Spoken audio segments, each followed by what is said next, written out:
So we're doing chapters 8 and 9 tonight. I'm very ambitious, and I can't guarantee we'll get them both in, but I'm going to give it my best effort.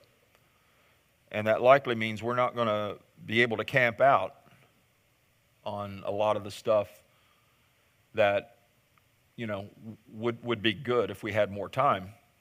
But that just underscores the need for you to be reading and studying ahead of time and being prepared when we come to class. And so I will have some time for questions. I'm gonna put my book up on the screen because my book's on my iPad since my book disappeared, in case you haven't heard. I'm still waiting for it to come home. So fortunately, I can highlight on my Kindle app and treat it just like a paper book. But we're on chapter 8. We're going to do chapters 8 and 9. The first lesson is boundaries and friends. How many of you have at least one friend? Those without their hand, everybody turn and look at them. And you know what your mission tonight is: to make friends.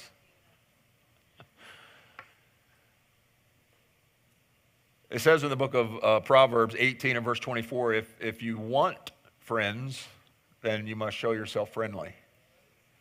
So in this chapter, I won't be given a lot of chapter and verse from the Bible, just maybe as the Spirit leads. But friendship is certainly a biblical concept. Wouldn't you agree? Friendship was instituted by God. It's a great idea. And even though there's potential harm in just about every friendship, the benefits far outweigh the risk. And being a friend means at times letting your guard down, being vulnerable, exposing yourself to potential hurt. And those disappointments can get your heart in a hardened condition if you're not careful to guard your heart. So boundaries are helpful to prevent that from happening. It's not that boundaries will keep disappointment from ever happening. It's not that boundaries will make sure every friend is a great friend. Because if you remember, the premise of boundaries is that boundaries relate to you, not the other person. You can't put a boundary on somebody else. You can put a boundary on you, what you will and won't permit or tolerate from the other party. Okay, so that's not controlling them. If somebody likes to yell at you, you can't set a boundary that they won't yell anymore. That'd be great if people came with a mute button, wouldn't it? But it doesn't work like that. So you can control and set a boundary on whether you'll expose yourself to that yelling. And whatever that means, is depending on the scenario. But it could mean anything from terminating a friendship to going into the other room and closing the door. Could mean, based on the context, different things. But boundaries are for you. And especially in friendships, friendships are such that there's nothing else binding the two people together except the common goal to be friends, meaning that the phone can just stop ringing one day and nobody has to sue the other person to terminate the friendship. Nobody has to put in a 2-week notice to end a friendship and say, I'm terminating our friendship. This is my 2-week notice, like you'd possibly do on a job. They can just stop coming around, stop answering your calls, stop answering your text messages, and you may never get an explanation, but they just decided they didn't want to be friends anymore. And so that's the nature of friendship. And that's why it's so difficult, to find good friends. I don't know if difficult's the right word, but it's not easy. And it's work to maintain them, right? It's not a autopilot kind of a thing. And that's one of the problems with some friendships. One or the other may not be pulling their weight with co-chairing the friendship, taking equal responsibility. Friendship is a non-romantic relationship that is attachment-based rather than function-based. Again, it's not because you're on the same team. It's not because you may have a friend on the same team. It's not because you work together, though you may work with a friend, but the friendship is separate from that. Okay? So it's not function-based, but it's attachment-based. And conflicts happen with friends, just like they do in every area of life. It happens in all ways, shapes, and forms. So we're going to look at some of the more common dynamics for conflict in friendships. Some of this is a little broad brush, but it helps us to understand at least the general idea of conflict in friendship relationships. So conflicts can happen when you have two compliants coming together, when each party complies and yields. In most scenarios, there's a dominant, controlling one and a compliant, submissive one. And that's because either consciously or subconsciously, they're kind of like looking for each other. The compliant person is like, even if they're not aware fully, they're kind of looking for that person to come in and tell them what to do and take charge. And then on the other hand, the dominant person is either consciously or subconsciously looking for somebody to tell what to do, who won't push back when they tell them what to do. But sometimes you get two compliant people hooked up together, and maybe it's because they grew up as friends. How many of you still have friends you grew up with? You still have contact? I have none of those, really. I mean, other than Facebook, none of them are in this part of the country. I do have a friend I stay in touch with that I became friends with when I was 20, but that's not really, in my childhood. So, but if you grow up with someone as close friends and you maintain that friendship, then that can happen where you're both this compliant type personality. And he tells the story of Sean and Tim are both compliant, both way too nice to each other, never say no to each other, and so they kind of assume if somebody brings something up that that's what they want to do, but they may be bringing it up because they think that's what the other one wants to do, and then they both end up doing something that neither one of them wants to do. That doesn't sound very fun as a friendship, does it? So they went rafting, and then right in the middle when they're getting drenched and they're miserable, they look at each other and like, this is your fault, and the other one's saying, no, it's your fault. It was your idea. And they're like, no, it was your idea. So they realized they needed to do something about their problem and speak up. And so that's what needs to happen in a compliant. What are the symptoms? Dissatisfaction. Neither party's happy. What are the roots? Often backgrounds, family upbringings, where avoiding no was the way you kept everybody happy. You just never said no to anything. That's how you got along. So you put two of those people together, and that's what you get. What is the boundary conflict? Both parties are politely denying their own boundaries in order to keep peace. They're just going along to get along. And there's no need for that, really. Number 4, who needs to take ownership? Each of them, in this scenario, each of them need to step up and take responsibility and politely communicate, truthfully explain what they like, what they don't like, what they want to do, what they don't want to do. Again, this is a friendship, so they're not deciding how to raise their kids together or things like that. They're deciding what they want to do, where they want to go.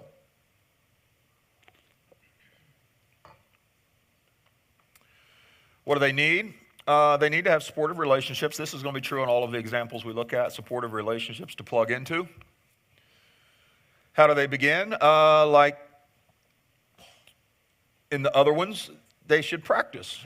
And in this one, though, as opposed to practicing on some other people, because they're both compliant, they can practice on each other, like setting terms, saying no, putting up boundaries, and so forth.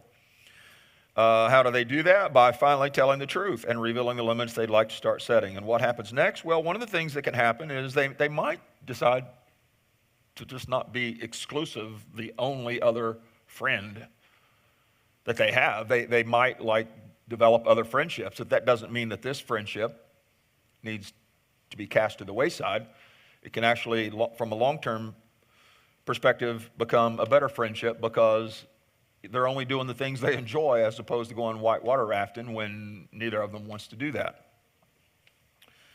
The second scenario of a conflict is the compliant aggressive controller, which is more like the one I described a moment ago, where either consciously or subconsciously they're drawn together. And just because you're drawn to somebody doesn't mean it's healthy. Did you know that? Just because you're drawn to somebody doesn't mean it's healthy. It's like, the whole bad boy scenario. If a woman's always drawn to the bad boy, just because you're drawn doesn't mean it's healthy, doesn't mean it's good for you. And it doesn't mean it's going to work out any better than it did the other 8 times, right? So let's find out what are some of the things related to it. The compliant feels intimidated and inferior.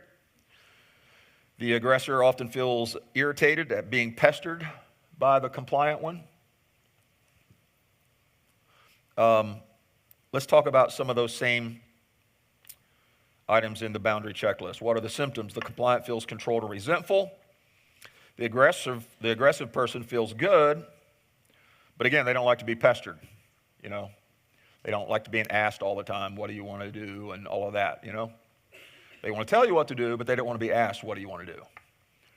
So, what are the roots of this? The compliant probably grew up in a family who taught them to avoid conflict, just like in the first scenario.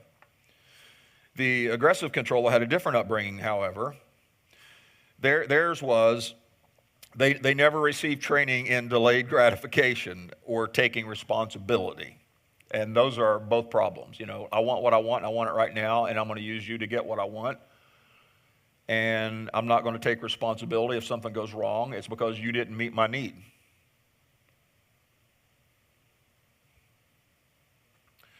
What's the conflict? Well, I can see a lot of conflict there. It's the inability of the compliant to set clear limits with his friend, and it's the inability of the aggressive controller to respect the compliance limits. So it's just toxic. Both parties are feeding into the problem. Neither one of them are being healthy in how they're trying to resolve it. Who needs to take ownership? In this scenario, the compliant person, number one, needs to see they're not a victim. You're not born a victim. You're not in any relationship where you're labeled the victim and you have no control. Each of us have control of ourselves. And so in this scenario, the compliant needs to speak up and take back control of their life and set the limits that need to be set. And again, this is a friendship. That's the relationship type. So if it means the end of the friendship, then that's what it means. But this is not a healthy relationship at all. What is needed? The compliant person can plug into a supportive group of people. This is a common scenario for all of these that we're going to look at. How do they begin? Practice setting limits in a safe environment with people who are supportive. Get used to saying no in situations where no is not going to end up with some escalation. How to best set boundaries? Well, the compliant actually is going to have to, at some point, confront his friend on the control and the intimidation. And it's got to start there. And it could result in the end of the friendship. But then you'll know it was never a friendship in a healthy way to begin with, right? Now what? Well, it can turn into a good friendship if both parties, especially, if the compliant speaks up, if the controller sees, recognizes what's happening and is willing to help do something about it and to work together to continue with the friendship, then it can end up being the best thing that ever happened. But it may not. It takes two people working together in a situation like that. The third conflict is the compliant and the manipulative controller. The compliant and the manipulative controller. Okay, so here's the phone call. Sharon calls up Kathy. Hey, Kathy, I'm in a real jam. You're the only one I can depend on to help me out. I can't find a babysitter for the kids, blah, blah, blah. And what does Kathy do? The same thing she always does. She drops everything she's doing and rushes over to Sharon's place to meet Sharon's need. And it's not like a once-in-a-while scenario. It's a regular situation.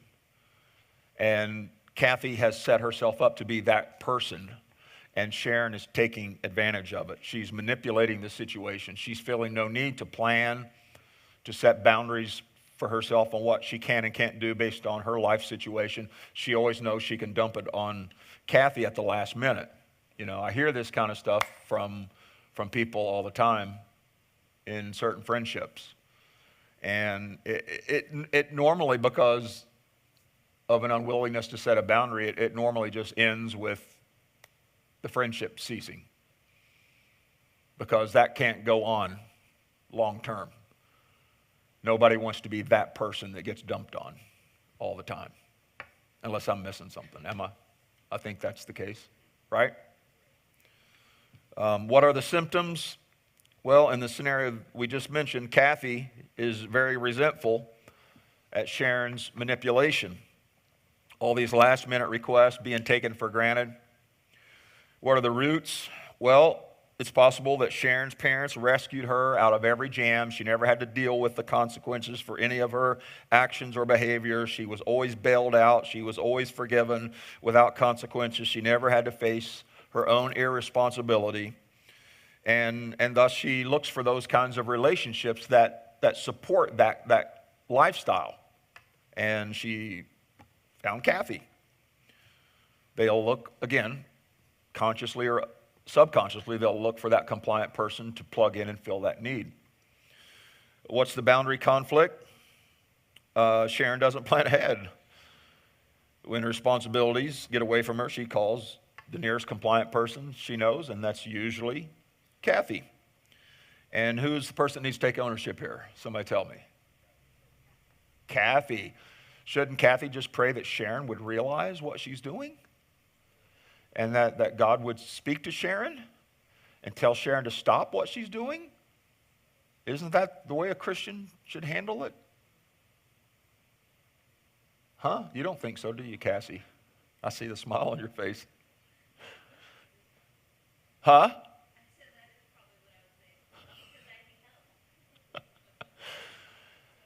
Yeah. We'll talk later. We'll talk about the passive-aggressive type behavior, or that passive boundaries. Like, I'll just pout, and they'll see I'm pouting, and then they'll stop treating me like that. Does that ever work? No, it really doesn't.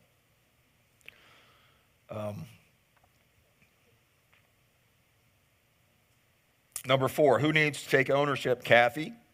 Number 5, what does she need? Kathy needs to connect with some others who will bring some support into her life, help her to, not to become some mean-spirited person, but just to take control of her life and her priorities, How does she begin? She's got to practice. It's good to get the help of supportive friends to practice saying no in a supportive environment where, again, no isn't going to escalate into some verbal or even physical scenario. How does she set boundaries? Kathy tells Sharon about her feelings of being used and taken advantage of, and she explains how she'd like a more mutual relationship. And it's possible Sharon just doesn't realize what she's doing. I know this is a common scenario where people get taken advantage of, and the person doing it sometimes doesn't fully realize what they're doing because it's become a way of life since their upbringing. And it was modeled in front of them, and they grew up that way, and so that they've just proceeded into adulthood with this type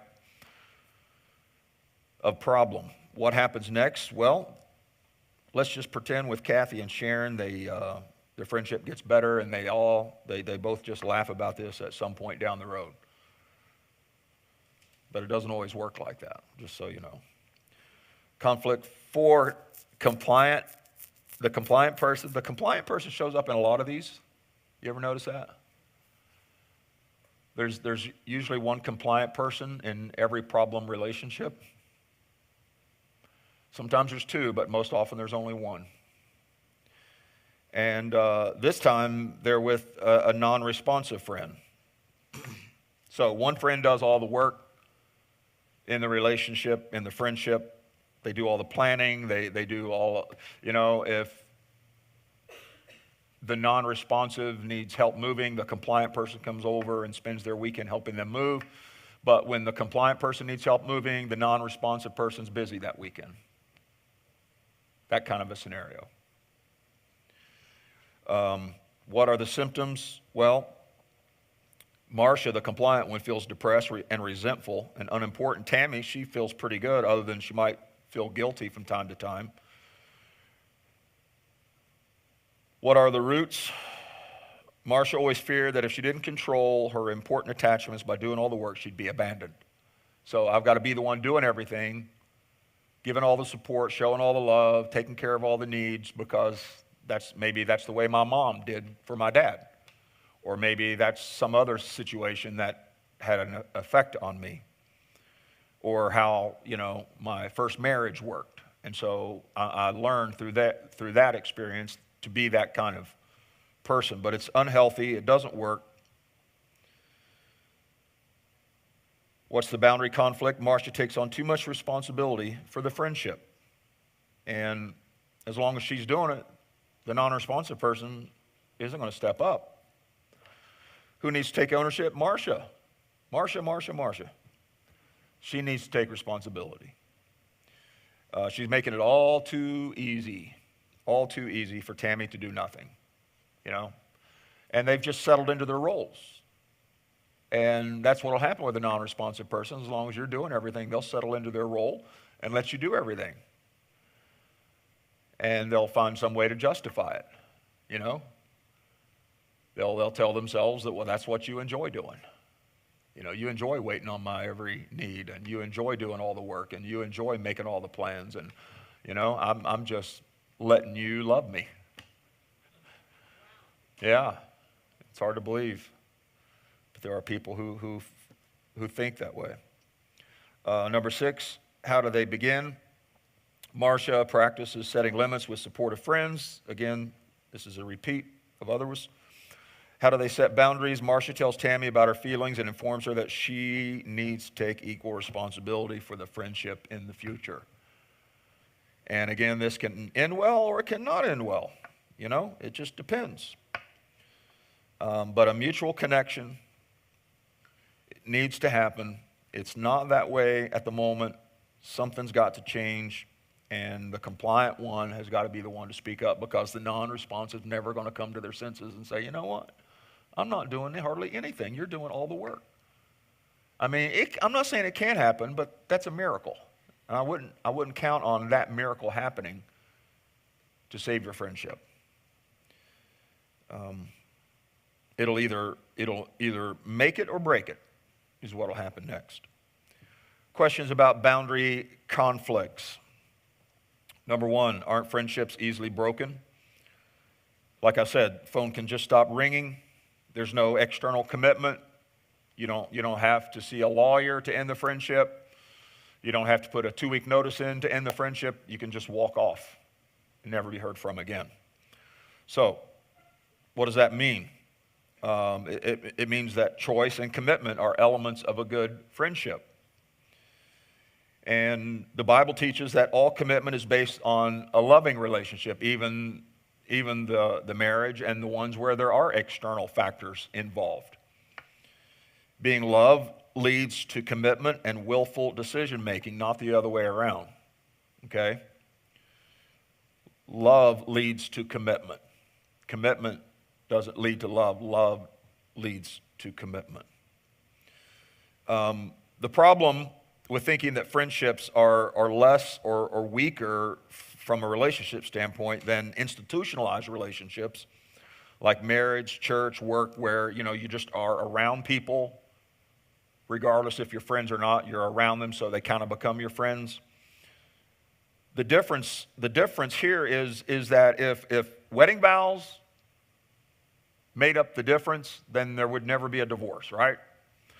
If commitment at work, because you get a paycheck and you signed a contract, made the difference, then there'd never be any attrition. Everyone would stay at their job forever until they died or retired. So those things are important, but even with them, like friendship, at the root, there's got to be a want to, there's got to be a desire, there's got to be a fondness, there's got to be something that you cultivate with commitment and faithfulness. Question number 2, how can I set boundaries in a romantic relationship? Okay, single Christians have a lot of struggles because boundaries are extra important in Christian relationships, in dating relationships, specifically romantic ones. You need to learn in the beginning to be truth tellers, because the peril is when you put on to be something just not exactly who you're going to be at some point. You're holding back, you're not telling what you want, what you like, because you don't want to sour the relationship before it has a chance to bloom. And then when it's in full bloom, then you're going to become the person you really are. That's a terrible way to approach it, because every dating relationship as a Christian should be looked upon as, is this person, you don't have to go into it on the first date thinking, are you my, marriage partner? But at some point in that dating relationship, you're looking at the person in the context of marriage. And am I going to, be happy? Am I going to be fruitful? Am I going to be able to do God's will for my life in a marriage relationship with this person? And if the answer is no to those questions, then why are you dating them? At some point you have to answer that question. You can't necessarily, you might be able to answer it on the first date, but in some cases, it's going to be a little further down. There is risk involved in these kinds of relationships. There's a lot of heartbreak that happens in these kinds of relationships, but they're necessary endings when you have an ultimate goal of being equally yoked with the person God intended you to be with, right?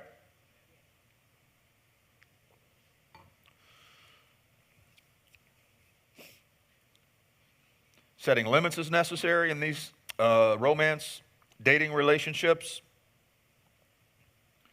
And he says in premarital counseling, he likes to ask the couple, where do you disagree, or where do you lock horns? And he said, when the answer is, it's just amazing, we're so compatible, we don't have any arguments, we don't have any differences, we don't have anything that we see differently, then he gives them some homework to provoke some of those things. Because it's necessary to see how you work together in conflict, not just because your whole life isn't going to be conflict-free, right? And it's usually not even real or genuine when it's conflict-free in the dating phase. It's just that one or the other or both are holding back in the relationship at that stage to bring it to the next level. Get it to the next level, get it to the altar, and then you can start kind of like imposing your wishes. I was listening to Joyce Meyer the other day, and she was talking about, her husband, in her mind, when they got married, all he wanted to do was play golf. And she talked about the fact, she said, when we were dating, she said, I didn't even know he played golf. And now he's got to golf every weekend. And then she said she figured out that he has to practice 5 days a week just so he can golf on the weekend. He's got to go to the driving range. She said, I never even knew he played golf when we were dating. So that's what happens a lot of times. And it's funny to hear her tell the stories of her marriage. Question 3, what if my closest friends are my family? Well, the answer to that is branch out. Okay? God, your family is wonderful if they're wonderful. They may not be. But if they're wonderful, that's wonderful. But that doesn't mean you shouldn't go outside of the immediate family and have other relationships and friendships. It's healthy to do so. It's unhealthy not to do so. Okay? Can you see the logic in that? Why it's healthy to have other relationships than just your immediate family? Okay? The Bible talks about leaving and cleaving, forging your own way in this world. Doesn't mean you abandon your family. It just means you become your own person with your own identity. Question 4, how can I set limits with needy friends? Has anyone ever had a needy friend in here? 1, 2. Some of you got a whole handful of them right now. They're like glue on your shoe, huh? It can seem nearly impossible with needy people because they're in a perpetual crisis. And there's never a good time to say no because their whole world's hanging in a balance like every week. And you're the one they count on. You're their rock. But what about the quality of these relationships? I like the story she tells. Let me see if I can find a name here. I don't know if he gives a name on this one. He usually does. Anyway, he asked this one lady, I guess he just calls her a woman. He normally gives a name. But about the quality of her friendships, her relationships. And she says they're great. She says people are getting helped. And then she describes how she does this and that and the other at church, and she's involved in all these ministries. And he said, that's not what I asked you. He said, I asked you about your friendships, and you're telling me about the people you're helping. In her mind, they were the same thing. But he needed to make clear to her that helping people is one thing, it's a good thing, but friendships are mutual. It's not just you finding people to pour yourself into and help and to do for. That's not friendship. Okay, it can develop into friendship, but that's not friendship in and of itself. Okay, that's ministry, but that's not friendship. Friendship is mutual. So take a prayerful look, and we're going to get in. I think we're going to be able to do it. Get in and finish chapter 9 and have a moment for questions. Boundaries in your spouse. If there was ever a time it could become confusing, it's in the marriage relationship, the context of marriage and boundaries. So what does that mean? Should you even have boundaries if you're married? Because don't the two become one? Shouldn't that mean that there are no further need for boundaries? And we know that's not true from a practical standpoint, right?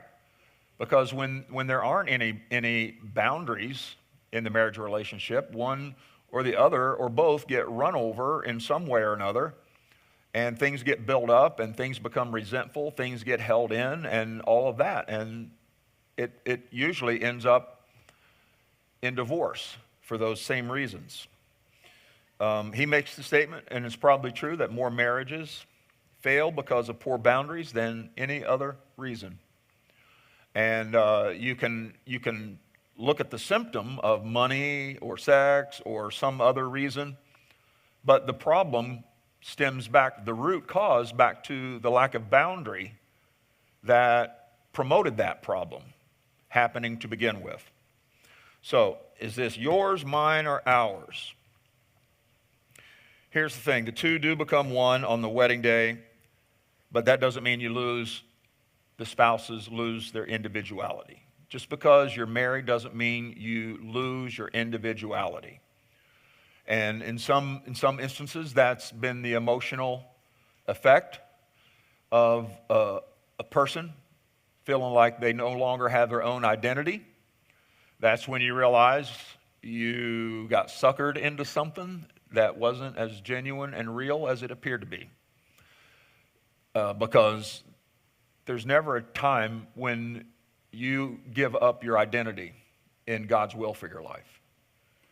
I said there's never a time in God's will for your life where you give up your own identity as a person, okay? And if your spouse wants you to, then your spouse is promoting unhealthy marriage practices, you know, and we'll talk about that here. It gets confusing because of the elements of personhood. Where does it begin and where does it end with the I and the we? You know, where does we begin? Where does I end? Where does we begin?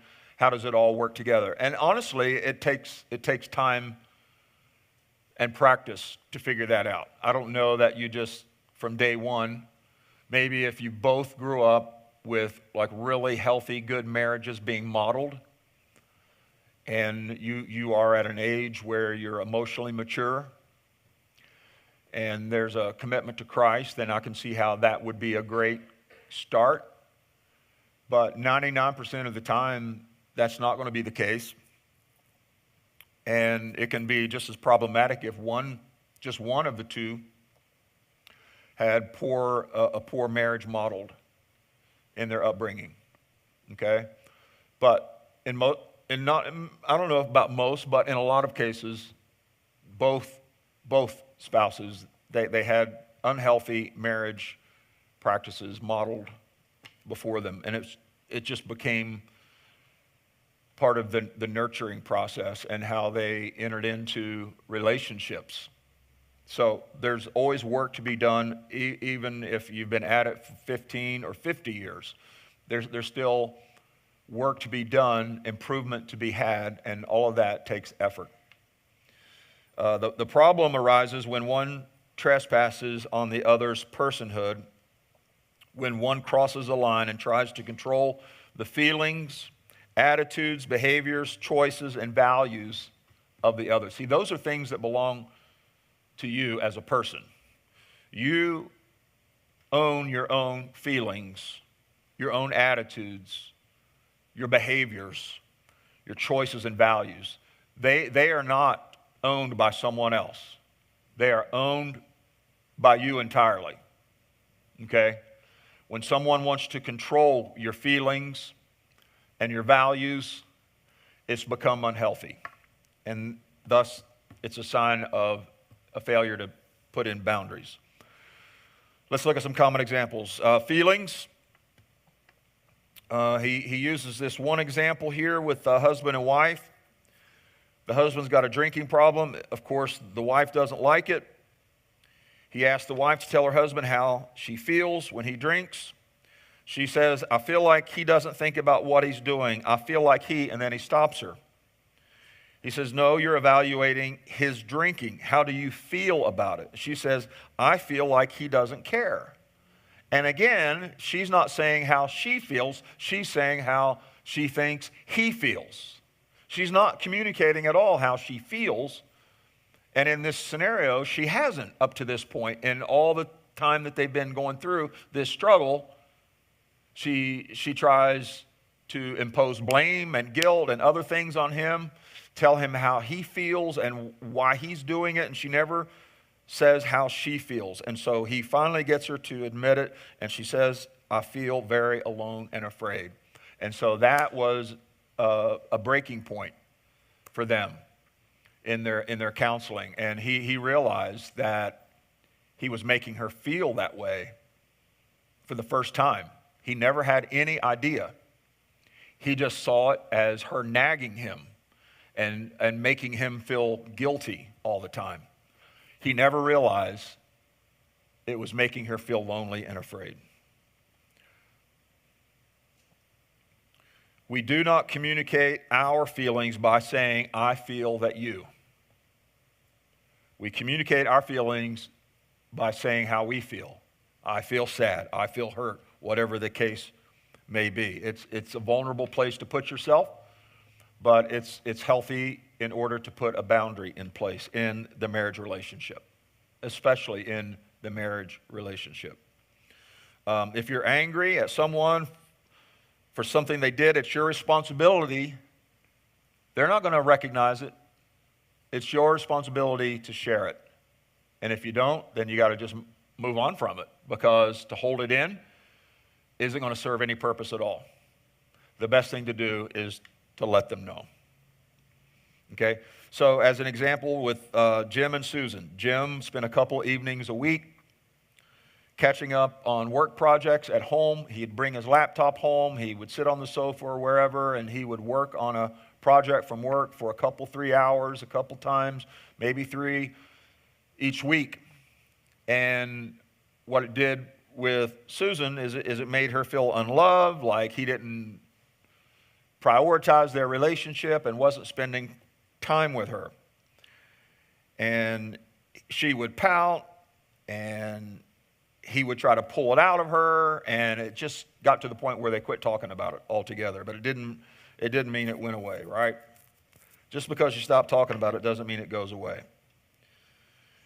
So, what was causing the problem? Conflicting desires. Okay, Jim had a desire to catch up on his work. Susan had a desire for Jim to spend time with her. So he asked her, what was making her upset. And she said, the fact that Jim brings his work home.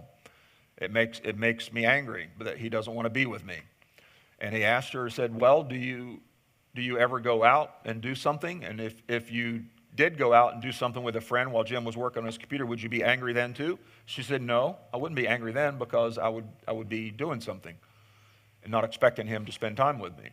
And so he got her to isolate it to the fact that he wasn't the one causing her to be angry. It was her desires that weren't being met. And so they needed to do a better job communicating. She needed to communicate how she was feeling and the disappointment she was experiencing.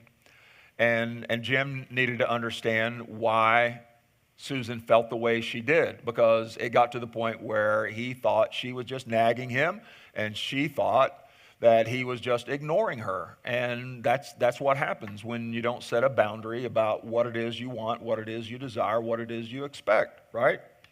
This is all hard work. None of this is easy, is it? None of this is easy. He said you just have conflicting wants. So you got to get on the same page and work together. Problems arise when we make someone else responsible for our needs and wants, and when we blame that person for our disappointments. Limits on what I can give. This is a story of Bob and Nancy. Nancy always had a list of honeydew projects for Bob that he never, ever got caught up on, no matter how much he tried, how long he worked. And it turned into a lot of resentment for him, because he never had a hobby. He never had anything where he could go and just blow off some steam or have some fun. All of his free time was eaten up with this project list from his wife. And so when he failed to meet any of those requests, it always resulted in an argument. And so to avoid the arguments, he just did the best that he could and let it build up inside instead of confronting it. And he said, why are you angry? He says, I can't find any time for myself. He says, what do you mean you can't? Do you mean you can't or you won't? And he said, I can't because she'll be angry if I don't do the work. And he said, well, that's her problem. Her anger is her problem. See, that's what you call a boundary. I control my life. So if you get angry, that's your problem. If I don't have a boundary up for myself, then I let your anger become my problem. And I realize it's way more complicated than just that statement. But when you look at it from 35,000 feet up, the macro view, that's exactly what it is. It's you being angry, I'm letting it be my problem, so I got to fix it for you so that you're not angry. But, so you got to look at it from a real objective, truthful observation, and that is, I'm letting your problem become my problem. And I'm trying to fix your problem instead of you being responsible for your own problems. So he counseled with Jim, and Jim or Bob, I've already got them all switched up, and there's too many names in here. I have a hard enough time remembering people's names at church. Now I got to remember names in this dumb book. It's not a dumb book. It's not a dumb book. It's only dumb that I have to remember all these names. So he did get her, Bob, to confront her and deal with the issue. And he said, I've got about 4 hours a week that I can devote. And he said, well, what if she gets mad at that? And he said, well, then she just has to figure the rest of it out. If she wants more than those 4 hours, then she can learn how to do it herself. She can hire somebody. She can bring some friends over. She can do whatever she wants, or she can just learn to have less desires and wants. But that's her problem. See? That's her problem. His 4 hours to help that he was going to offer was his gift, not his obligation. And she saw it as an obligation. He needed to clarify to her it was a gift, and that 4 hours is what he had to give. And of course, it got some pushback, but ultimately it did work out. And it will work out the majority of the time if you're consistent. But that's the key with anything, isn't it? Being consistent. Successful people do all the time what unsuccessful people do some of the time. Applying the laws of boundaries to marriage. So we're going to go through these kind of fast because we've already talked about these 10 laws of boundaries in chapter 5. Number 1, the law of sowing and reaping. So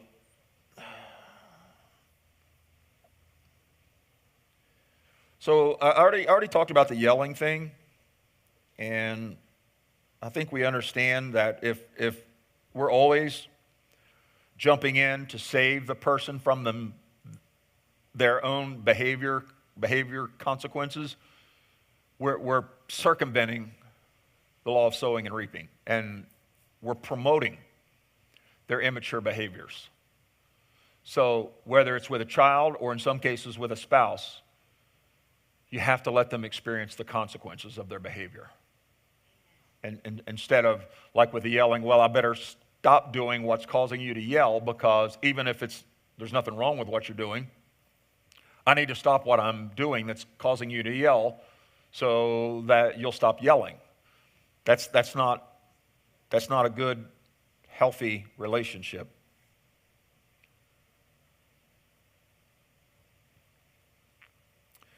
I thought that was kind of funny, the story about, I'm going to leave if you're not ready by 6 o'clock, and then he left, and you imagine they had a fight when they got home, right? If you say, if you're not ready at 6, I'm going to leave without you, like the other, I hate to say it, but it's usually the wife, sometimes. The word was usually.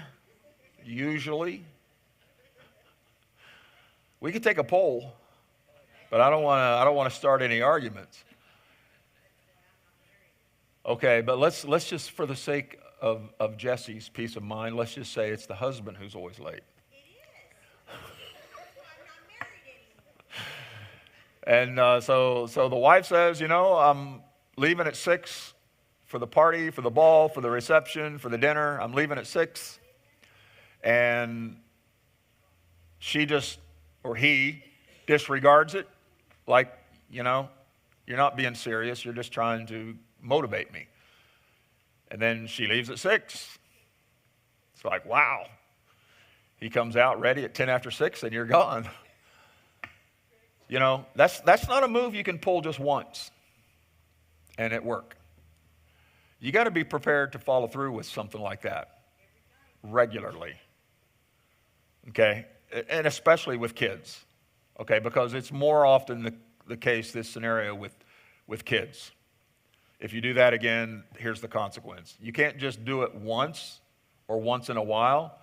You have to do it every time for them to understand this is the rule, this is the boundary, okay? The law of responsibility. People who set limits exhibit self-control and show responsibility for themselves. They act responsible to their partner by confronting him or her, holding one another responsible. That's part of the marriage relationship, holding one another accountable and responsible. The law of power. We got to understand there's a total inability, a very basic inability to change another person. You don't have that ability to change another person. You might be hopeful, you might be wishful, but it's not going to work. A person changes when they want to change and when they put in the work to change, not when you want them to change. And when you want them to change more than they want to change, it's not going to work either. So, I like these before and after. Before boundaries, stop yelling at me. After boundaries, you can continue to yell, but I ain't going to be here to hear it. There's nothing mean about that. You got to stop drinking. It's ruining the family. Okay? You may choose not to deal with your drinking if you want, but I'll not continue to expose myself and the children to this chaos. The next time you are drunk, we will go to the Wilsons for the night, and we will tell them while we are there. Your drinking is your choice. What I will put up with is mine. Okay, that's a boundary. That's a boundary. Number 3, I got to switch screens here. You're a pervert to look at pornography, so on and so on. It's degrading, etc. After boundaries, I will not choose to share you sexually with naked women online or in magazines. You need to get help for your pornography habit. So she's saying, whatever you do is your choice, but what I permit is mine. And that's a boundary. The first, before boundaries, these 3, these are more nags and threats than anything. Nags and threats usually don't change any real substantial thing. Okay, they sometimes give a momentary, temporary change. But nags and threats wear off usually really fast. Like, if you do that again, I'm leaving. And then, once everything calms down, the behavior starts up again. So you have to set boundaries and mean them. What is the law of evaluation? Spouses who are wise and loving will accept boundaries and act responsibly toward them. Spouses who are controlling and self-centered will react angrily. Remember that a boundary always deals with yourself, not with the other person. Always remember that you do have control over yourself. You don't have control over the other person. You do have control over yourself. The law of exposure. In a marriage, as in no other relationship, the need for revealing your boundaries is important. Passive boundaries, we talked about those a little bit ago. Passive, did my screen change? I think it did. That's the thing about a Kindle app, is you can just touch the screen and it can move things to the next page. So I got to find my place again. Good night.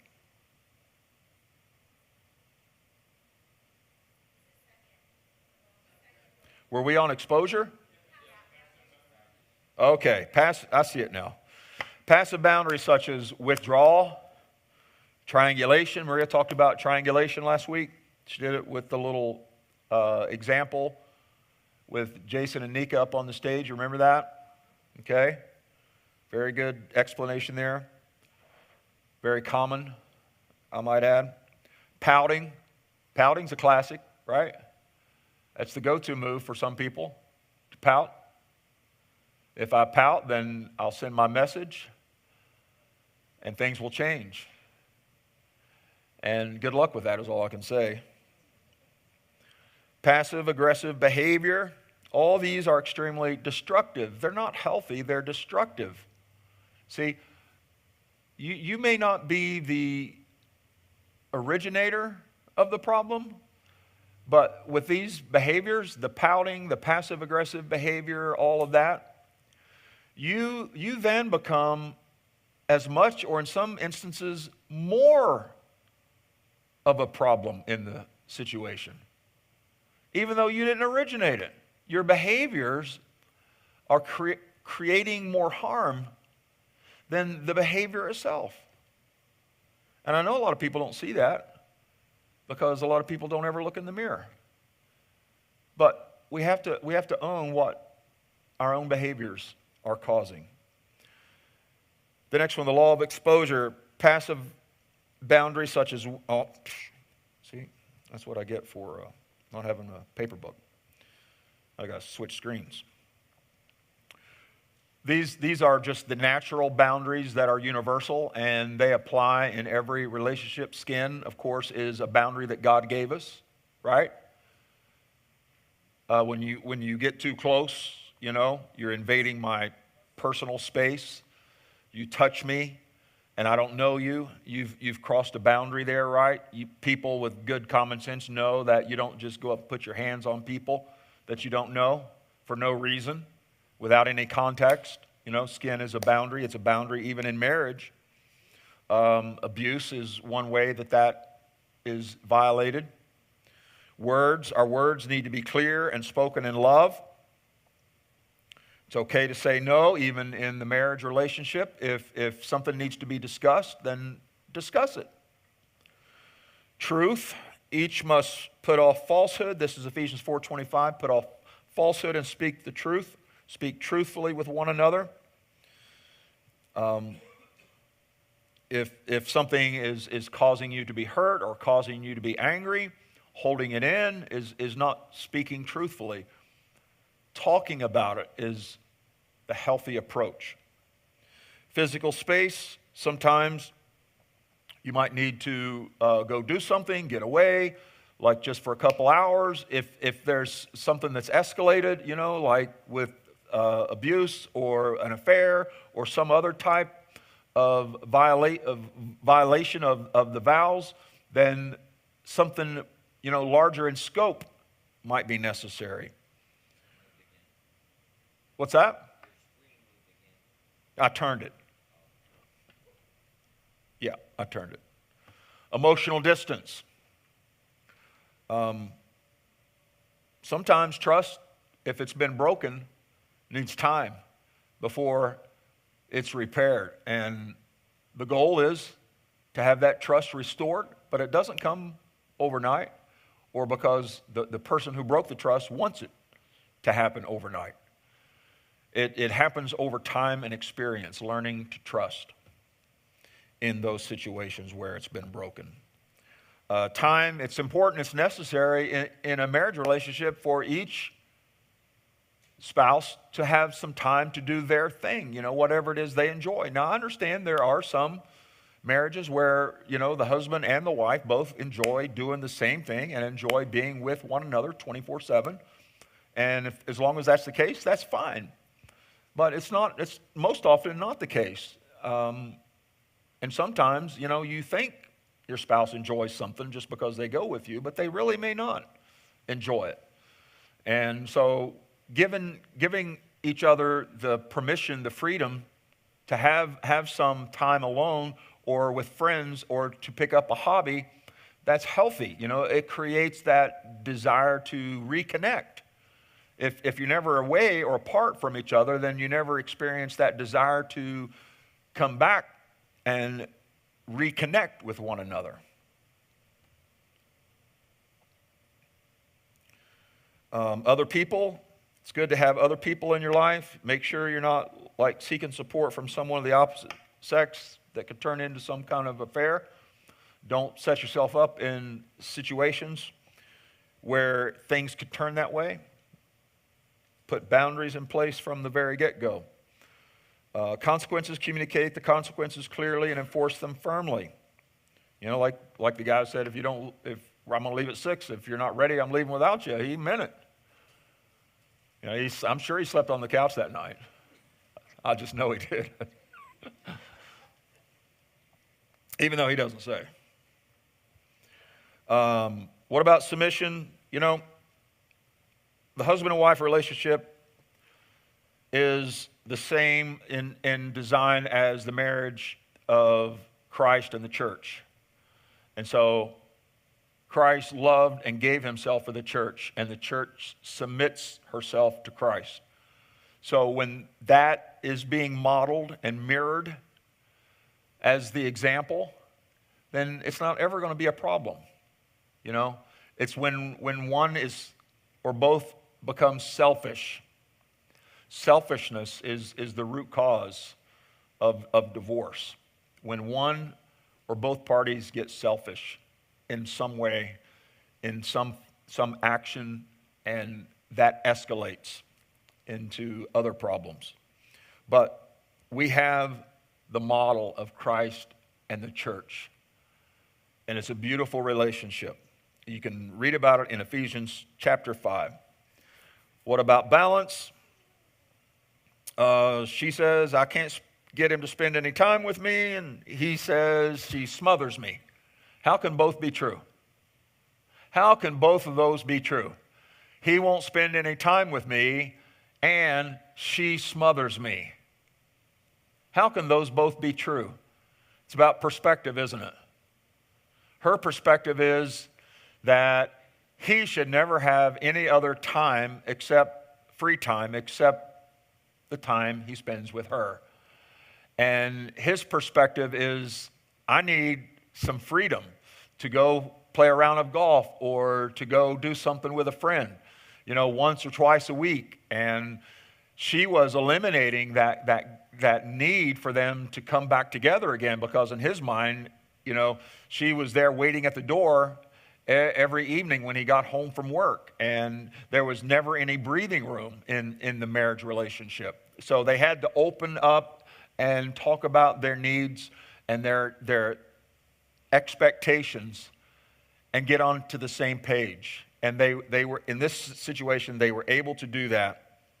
So every marriage is made up of two ingredients: togetherness and separateness. A good marriage will figure out how to balance those out. Togetherness and separateness. You don't ever cease being your own person just because you're married. Your spouse should not want you to cease being your own person, okay? The two become one. Two halves don't come together to make a whole. Two wholes, two whole people, two complete people come together. That's the design of God. I'm going to let you just read these last principles, these 9 on your own. Some good advice here to keep things maintained with boundaries in the marriage. So I'm going to see if there's any questions. I'm going to let you know, speaking of marriage, I haven't seen my wife since Monday night. And so I'm going to take only a couple questions, and I'm going to go home before she goes to bed. Because I was out of town. I did see her Tuesday morning for about 10 minutes. Go ahead, Becky.